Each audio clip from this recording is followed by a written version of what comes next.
Jeremy Zucker and Chelsea Cutler is with me right now. Guys, I just want to ask you one question straight up. Okay, this is your second time collaborating on an EP. Are you both not sick of each other yet? Not No, yet. not yet.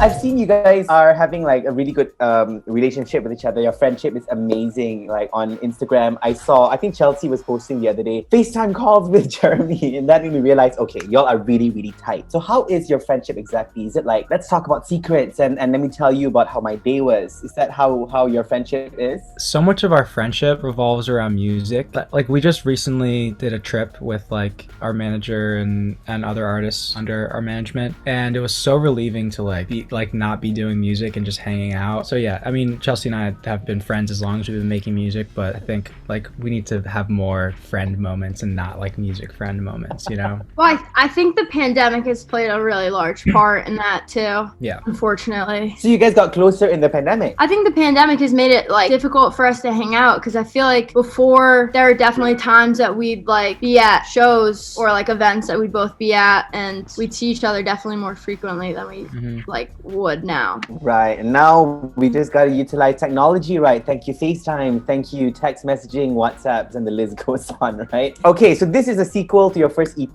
that you guys dropped in 2019, right? Which was Brent. Now it's Brent 2. We know how sad Brent was. Like I was listening to the whole EP of Brent before this interview. Just wanted to recall how did that make me feel when I first heard it. And of course, the only thing on my head at that point was like I'm imagining myself in an indie romantic film. You know, it's very like cold vibes and the color grading, everything's very like bluish, very, very cold tones, you know. And Brent 2, is it like a sequel to our feelings as well? Is it gonna be like intense? Like if we felt sad in the first one, is this gonna make us extra sad? I think there's hope in it, you know? Yeah.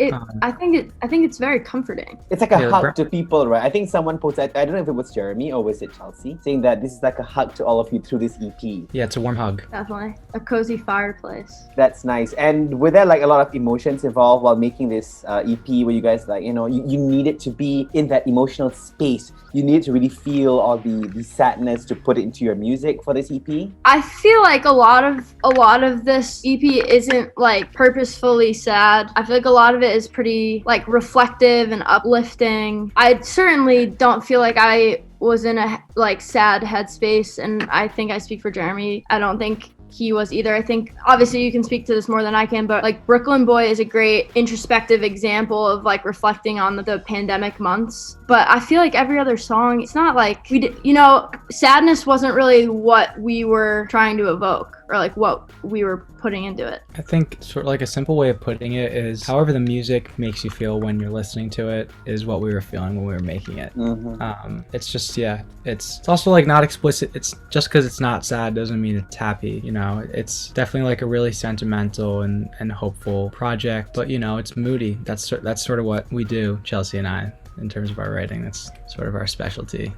Right. Okay, so there are 5 songs on this EP. Can you walk us through, like give us a dramatic way to really experience this EP? I'm gonna give you the list of songs. So when I give the first song, maybe Chelsea can go first, like it's best to listen to this in the car. And Jeremy could go with, you know, some other situation, this kind of thing. So let's go with the first song. This is How You Fall in Love. I think the best way to experience that is like probably with the lights off, just eyes closed, either headphones or a speaker, and it's so soothing. For me, it really takes me to like a special place. It just feels really magical, and I don't know, I just love like soaking in that song. I was gonna say I picture being like at a scenic overlook watching the sunset with like a Bluetooth speaker and like 1 or 2 friends you care about. I think it'd be too intense to be listening to that with a significant other. Oh God, no. Yeah, that'd be like way too intense, but like with friends it'd be really nice. Unless it's your wedding, in which case unless it's your wedding, then you're like, this is the craziest moment of my life. Song number 2, Parent Song. Don't listen to it with your parents, or your parents don't cry. listen to it with your children. You'll just cry. The first one, the disclaimer was don't listen to it with your other half. The second one is don't listen to it with your parent. What about the third one, Emily? Also don't listen to to that one with your significant other or your parents. Definitely a solitary listen. Yeah. Brooklyn boy. I would say that's definitely another solitary listen.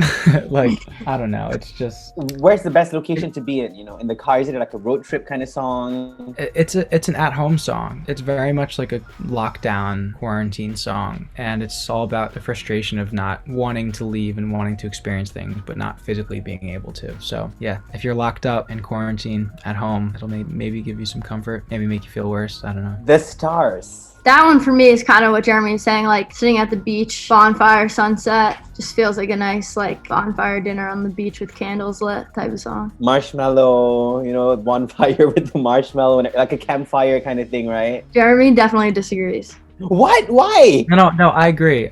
But to me, it's like you're up so late doing that the sun starts to rise, you know, because it's such like an uplifting, beautiful song. Yeah. Like it feels like the sun is rising, you know. So like being up super late at a bonfire with your friends and like looking at the stars, and then before you know it, the whole night has passed. Oh my god, listening to all of this is making me miss those times so much, guys, because you know, in this pandemic, most of the time I'm just at home. This is how eventful my life is now, 24/7. So let's hope one day, please let it be soon. We need to get back to all of those activities. All right, guys, so before I let you guys go, anything you want to tell your Malaysian fans watching and listening now? Can't wait to come and play a show for you guys and hang out. Totally. I haven't gotten to travel there in person, but I am so excited to get to that when it's safe to do so. Awesome. Thank you so much, guys. Please stay safe, okay? Awesome. too. Thank you. Thanks for having us. Yeah.